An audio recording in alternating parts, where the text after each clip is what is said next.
take a look, and somebody's going to have to be a loser, someone will have to be a winner in these games. Georgia at South Carolina. Temperatures in the low 80s, mostly sunny skies expected for this game, but it will warm up as we go through the afternoon, so just keep that in mind. Dress lightly for these games. And Clemson playing at home. Louisiana Tech coming to town. Temperatures in the upper 70s around kickoff. It'll be in the mid 80s though for your tailgating, so just again dress lightly, stay hydrated, always important, especially with that intense sunshine. High pressure is going to stay in control of our weather a little bit longer. As it does, it keeps us dry, it keeps the rain at bay, keeps it all out in the Atlantic and Gulf, and doesn't allow any of it to move up into our area.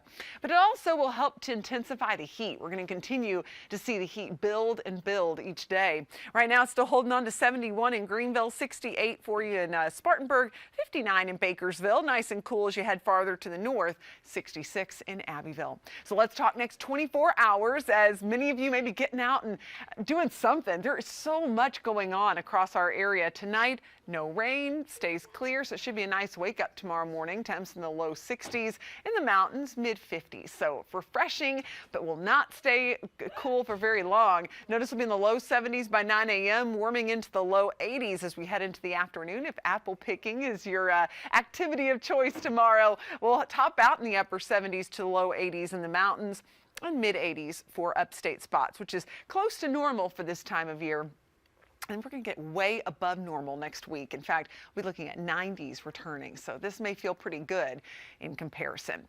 So let's track the tropics. We've got some fairly quiet weather locally, and we really don't want this to come anywhere near the Carolina coast. And the good news is all indications are it won't, unless something changes with these model trends. And we'll let you know through the weekend if it does.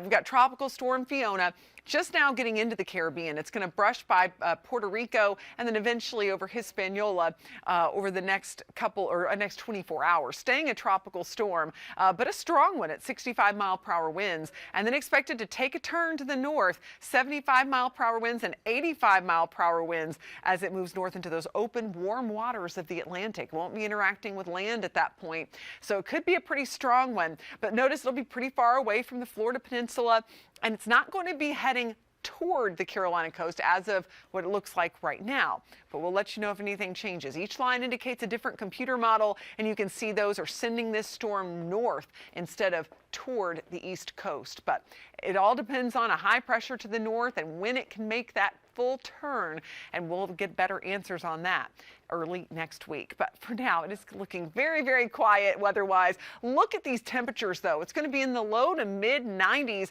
In fact, we'll be a degree off the record if we make those highs on Wednesday and Thursday.